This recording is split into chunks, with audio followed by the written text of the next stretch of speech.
Today, we are going to make an international favorite, the Indian way, shakshuka. Shakshuka is a Middle Eastern dish that is loved internationally. It is this blend of red bell peppers and tomatoes and eggs, which not only looks great, but tastes absolutely wonderful. But I'm going to let you be the judge of that. The first thing we're going to have to do is peel the tomatoes. उसके लिए हमको उबलते पानी की ज़रूरत है. So let's get the gas going, and then I'll show you how to peel some tomatoes. पहले we have to take this stalk off.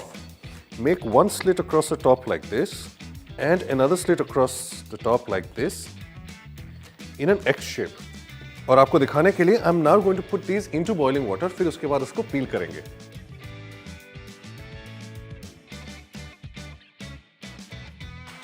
केवल 2 मिनट और and they'll be ready to peel. और हमको इनको केवल ऐसे peel करना है. ऐसे lift करेंगे तो ये peel हो जाएगा. See? Just as simple as that. And then just a gentle tug and it's out. ऐसे ही पूरे के पूरे टोमेटो को peel कर दीजिए. And then when all of them are done, just chop them into, let's say, 6 pieces each.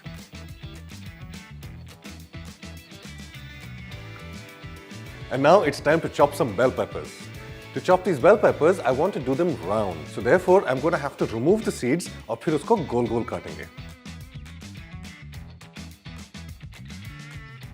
We've peeled our tomatoes, we've cut our bell peppers, we've got the rest of our stuff. It's time to make some shakshuka. सबसे पहले अपने pan में थोड़ा सा तेल डालें.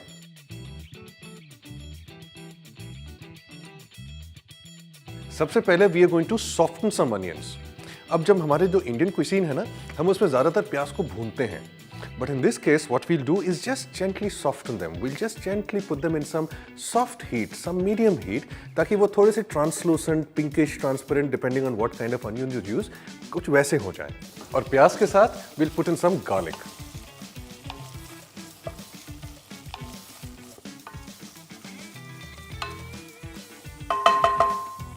And now we'll put in some salt. The salt will make the onions leave some water. Salt डालने से जो पानी निकलता है, it will cause the onions to start becoming brown also faster. So उसका ध्यान रखिएगा. Now for the tomatoes. So here they are, ready to go into the shakshuka.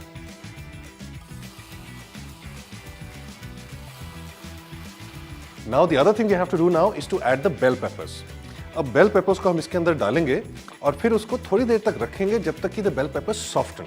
And once they soften, the dish is almost done and it's time for the eggs. But first, bell peppers.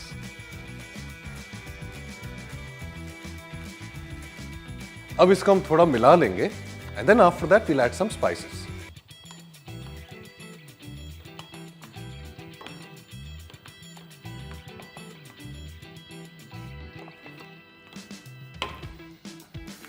अब इसके अंदर डालेंगे थोड़ा सा मिर्च, जीरा powder और थोड़ा और नमक.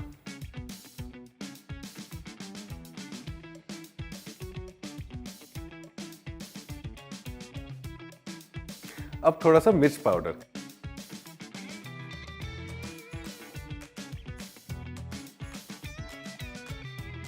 And finally some salt.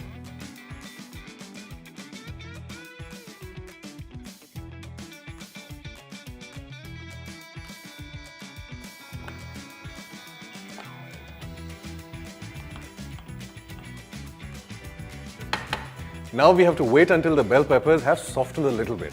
So I'm going to cover the lid for a while and come back in a few minutes and we are ready to add the eggs after that. It smells quite nice and it looks very nice too. So what I'm going to do now is I'm going to mix it around a bit and then after that इसमें अंडे तोड़ते हैं.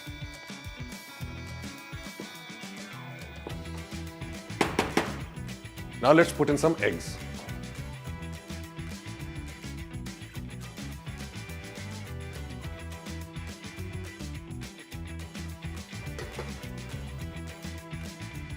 Our shakshuka should be done by now, so let's take a quick look, shall we?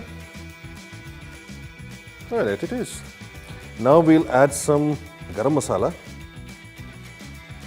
अब डालेंगे थोड़ा सा paper अंडों पर.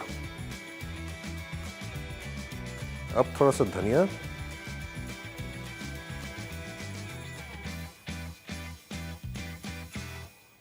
And there you have it, a lovely and delicious shakshuka. You can have this for breakfast, lunch or dinner. और इसके साथ आप या तो थोड़ा garlic bread try कर लीजिए, pita bread try कर लीजिए, या अगर मन करे तो चावल के साथ ही खा लीजिए. And don't restrict yourself to the ingredients that I have used. You can put some aubergine in it or bangan if you like. Really, anything that you like. And as long as your family loves it, what's the harm? I hope you like this dish and do let me know how much you loved it.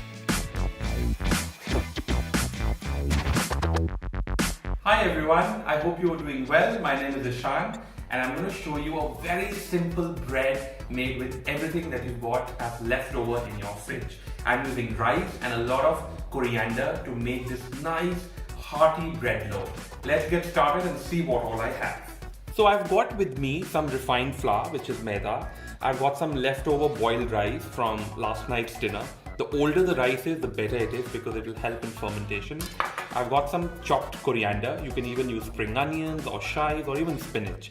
I've got grain sugar, some salt, fresh yeast, which actually I had frozen before the lockdown in my freezer and it's really being handy.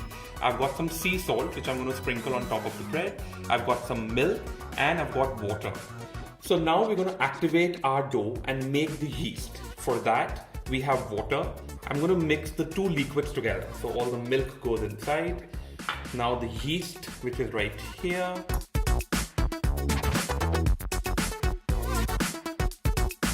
And of course the yeast will need some food, so we've got sugar. We will let this mixture sit for 10 minutes and then stir it occasionally, and you will actually see a few bubbles coming up, and that's when the yeast is being active, and which will go into the bread and it will help the bread to proof and to bubble up. So now to my flour, I'm going to add all the boiled rice. I'm going to add all the chopped coriander. I've kept it slightly coarse because I want a little bite onto the coriander stems and not almost like a puree. I'm going to add all the salt as per our recipe.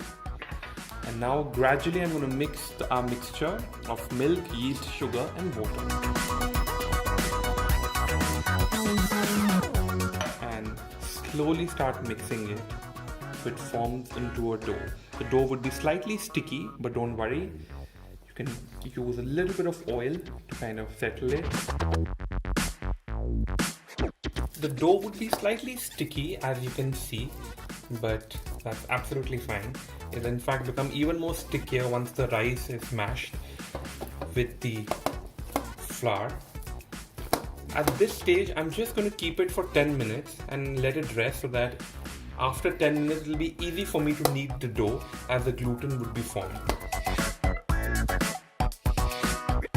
I'm making the dough and I've drizzled some oil so that the dough becomes into one big lumpy chunk.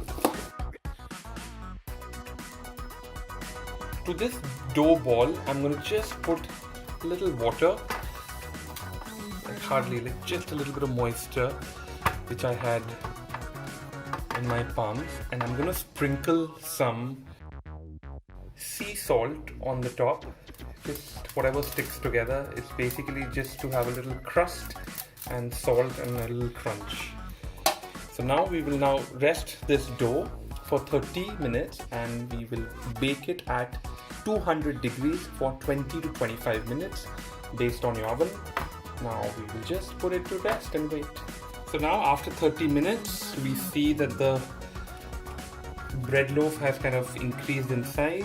Now what I'm going to do is, I'm going to take a little bit of olive oil in my palm,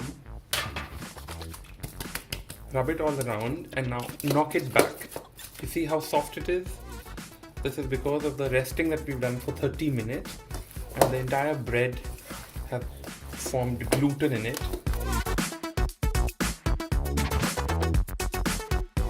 I've sprinkled a little bit of flour for my tray, which will have the bread loaf, and we will rest it for another 30 minutes so that it proves up, and that will directly go into the oven. I've also sprinkled some flour over this dough so that whatever were the sticky parts kind of come all together.